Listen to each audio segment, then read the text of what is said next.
Welcome to the Direct Line powered by 10Bet. I'm Nico Gratiotis, and coming up on today's show, we'll chat to trainer Graham Motion.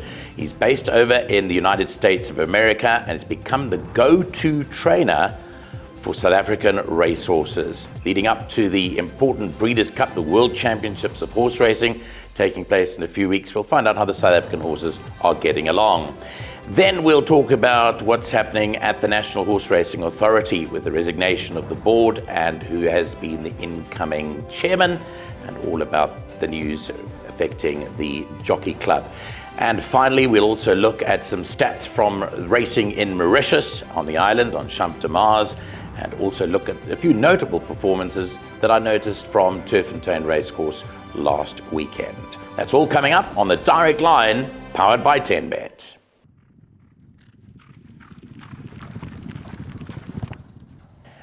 Our very special guest on the Direct Line powered by 10Bet today is trainer Graham Motion. We wanted to get to find out who the man is and to get to meet him.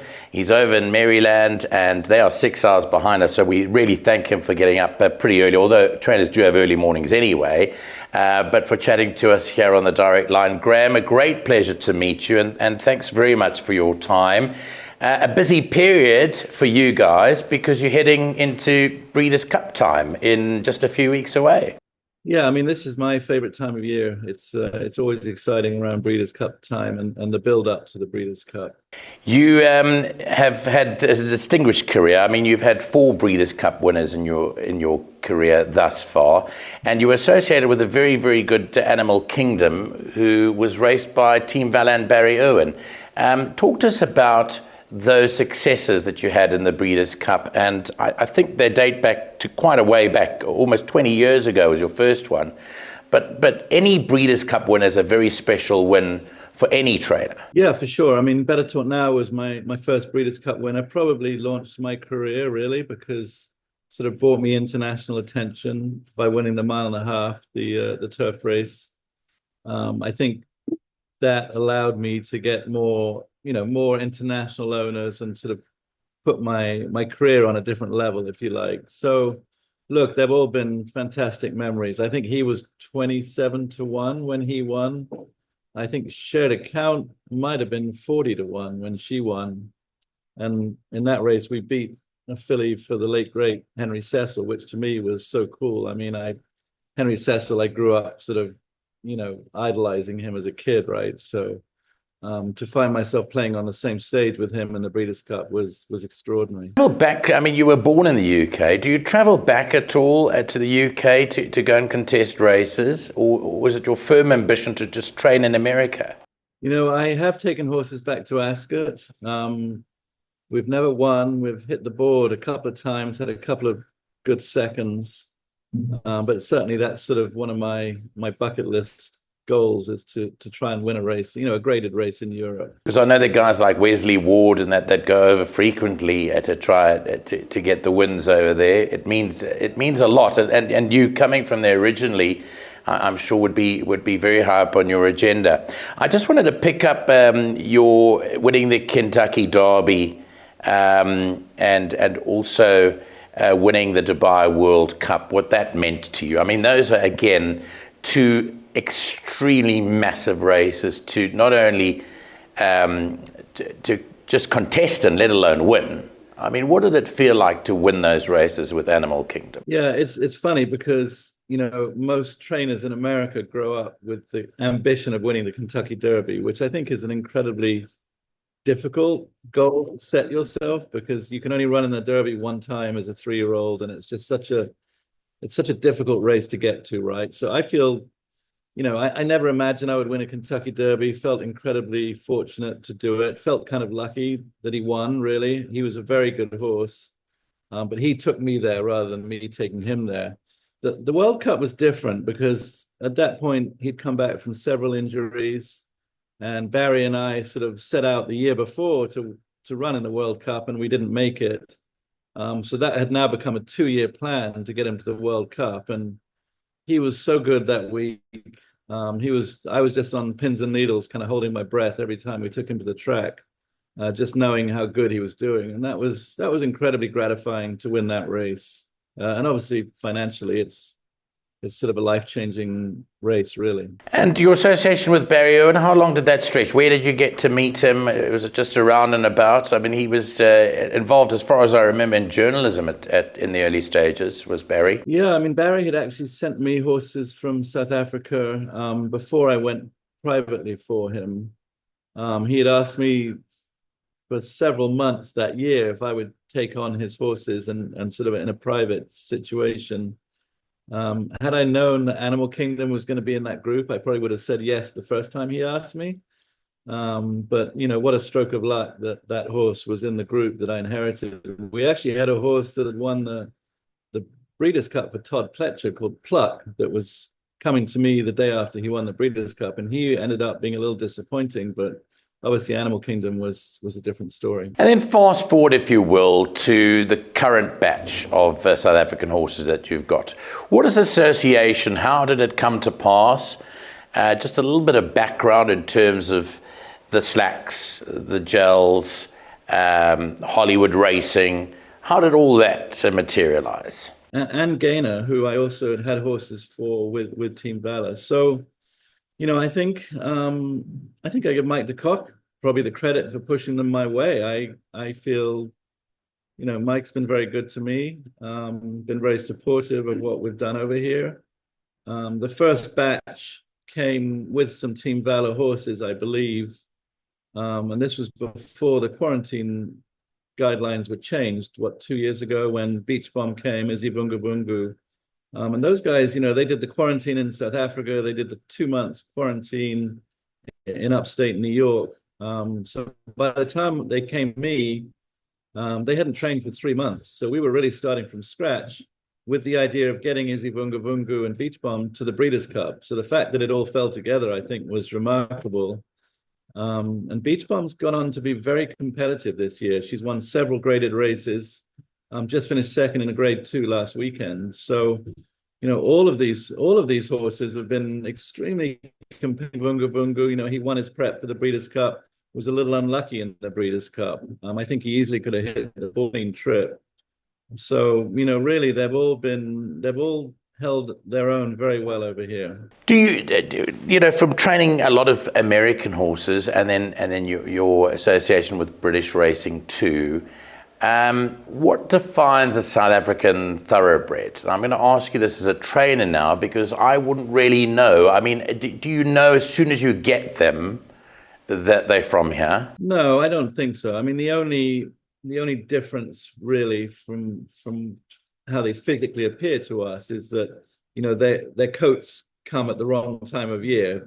They're on the opposite schedule as far as when they come into their summer coats, right? So I don't think it's an easy transition for them. And maybe the 3 months that they had 2 years ago was a blessing because it does take a while for their bodies to adjust to the different weather, the different climate, the different temperaments. So I think that's the only real difference I've noticed. I couldn't really distinguish a South African horse from an American horse physically to look at them. But just going on racing surfaces, I suppose, and I probably put my money down on it, that they would be accustomed to running better on turf than they would on your dirt there. Oh, 100%. Yes. I mean, I haven't really... Actually, Distant Winter, who I've run now a couple of times from Gainer, she's trained very well on the dirt, and I haven't run her on the dirt. It's always been in the back of my mind a little bit. So I think that would possibly be the next thing to explore, is to see how some of them would adjust to running on the dirt.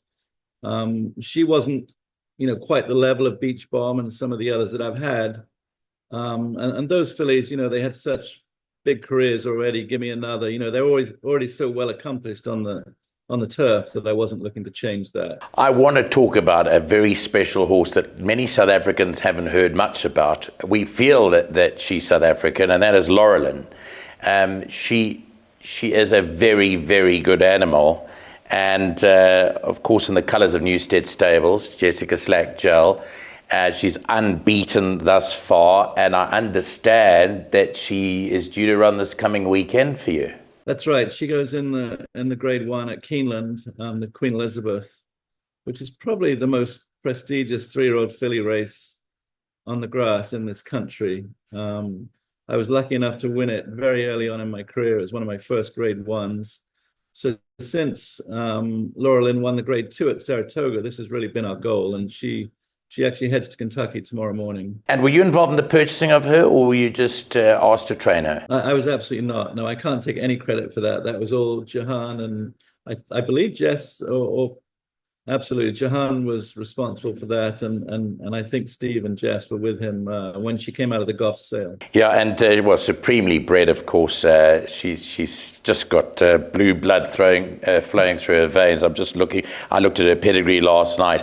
Just in terms of her as a racehorse to work with at home, what's she like? Very straightforward. Always acted like she could be pretty good. She was broken in Europe. Jamie Osborne broke her in Lambourne, and he was already sort of indicating that he liked her quite a bit before she came to me, and really has done nothing wrong. We were very excited about her before she made her first start last year, and she just hasn't done anything wrong since. I think we've been fairly conservative how we've placed her. It was a bit of a progression. We gave her the winter off, which I think was really good for her. The racing in Florida over the winter is very tough and kind of hard on the horses, I find.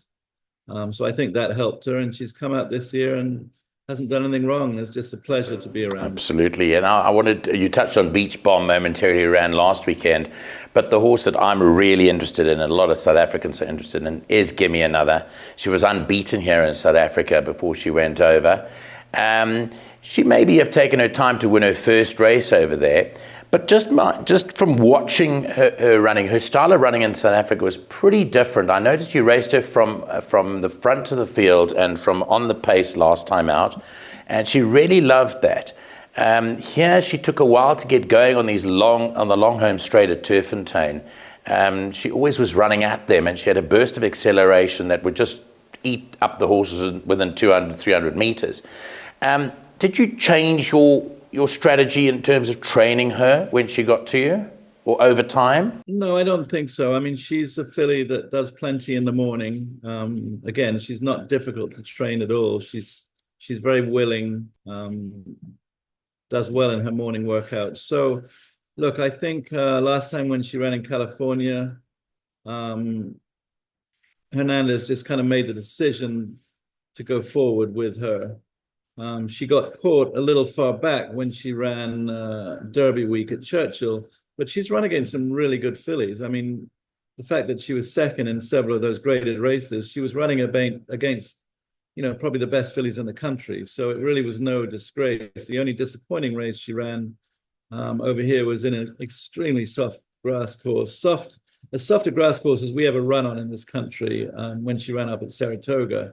But otherwise, she hasn't done anything wrong and has been very competitive. And what is the plan for her and now going into the end of the month? What have you got her in, and where can we expect to see her name pop up? So tentatively, there's a good chance she can show up in the Breeders' Cup. She's already won at Del Mar. I've had this conversation with Mike several times that we don't think distance is going to be an issue for her. The Breeders' Cup, if she goes, she'll have to step up to 1 mile and 3 furlongs. She's won last time out going 1 mile and a furlong. So I don't think distance is a problem. The fact that Mike doesn't gives me confidence to do it. So as long as she does well in the next few weeks, there's a good possibility she could show up at Del Mar. Would you stick with Hernandez riding her? Absolutely. Yes, I would. He's a fantastic jockey. He knows that circuit so well. He rode it really well last time out. I want to move over to Hollywood's horse, One Stripe. You ran at Woodbine last time out, and many here were a bit, unrealistically sometimes expectant of a better performance. Didn't have the best passage in the run, but he is, again, an exceptional racehorse coming out of the shores of South Africa. What were your impressions on him when you first got him, one, and two, coming out of that race in Canada? Yeah, so he came to me in a little different situation whereby the quarantine restrictions had been lifted somewhat. So he actually spent 2 months in Europe in training before he came to me. So he was already a relatively fit horse when he came to me. I was just able to carry on and sort of start picking up the fast works with him. I don't think I picked the cleverest race for him to come back in. The Woodbine Mile on the schedule looked like the perfect spot to bring him to, but it was a very competitive race. He carried high weight, which was, I think, very difficult for him against, some very proven horses. And with him just being a recently turned 4-year-old, where in this country he wouldn't even be considered a 4-year-old yet. So I don't think I found the cleverest spot, but the idea was to get him started. That's what we really need to do. Sorry, my cat is just coming right across the screen here. I don't think it was the cleverest race. Johnny was actually quite pleased with him. He got into a little bit of trouble going into the first turn, which kind of set him back further than he wanted to be. But he's come out of it great. He had a super work last weekend on the synthetic here at Fair Hill. So I think what the goal was to get him forward, to get him to the Breeders' Cup, and I think hopefully we achieved that. And he's going to have 3 more bits of work here at Fair Hill before he goes to California. So he'll run as well. You've targeted a race for him there on the big weekend of racing. Yes, he won a win and you're in for the Breeders' Cup Mile. So he already has a berth in the Breeders' Cup. So he doesn't need to do anything. As long as he's training well, that would be the plan. But you've been happy thus far. A report card from Graham Motion regarding South African horses and the ones that you've received from all the patrons here.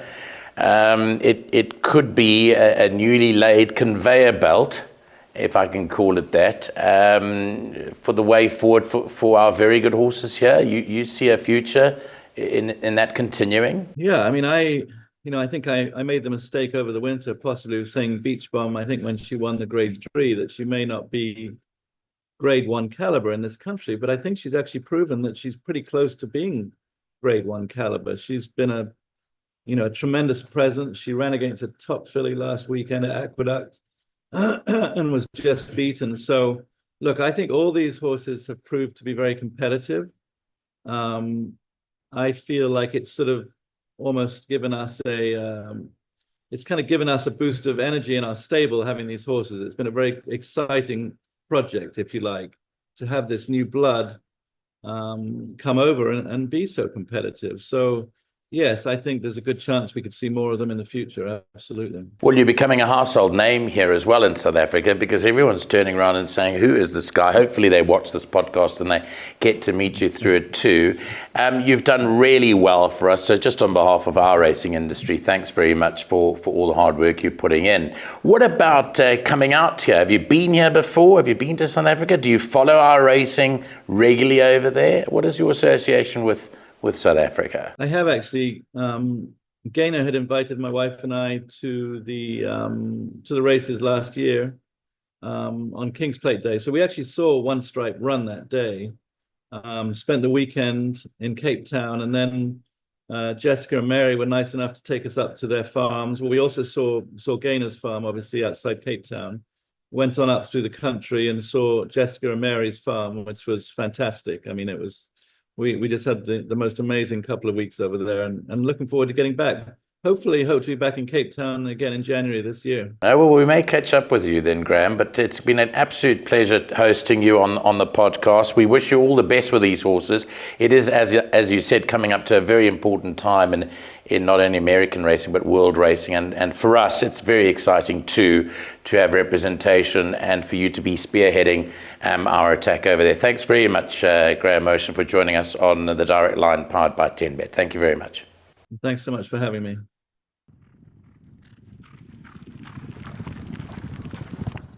Well, it's now time for Nico's Notebook, and the first issue we're going to discuss is what's happening at the National Horse Racing Authority.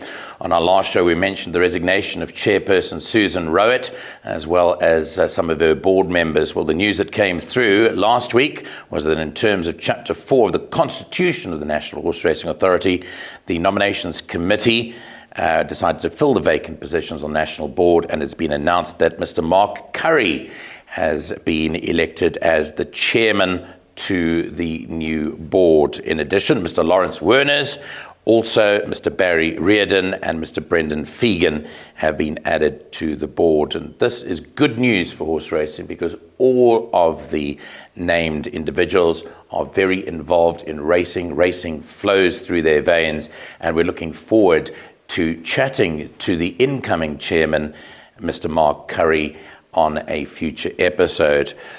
Let's hope that the differences can be resolved between all the different parties, the outgoing and the incoming, for the betterment of racing in South Africa. It's now time to talk horse racing over in the Indian Ocean on the island of Mauritius at Laurel Racecourse. Well, they've had eight race meetings there, and remember that in our very first show we chatted to Santosh Gujada, the incoming MD of Mauritius Turf Club, and he had high aspirations of what was going to happen on the island in 2025. Well, I had a look at the jockeys' performances and how they've gone over there.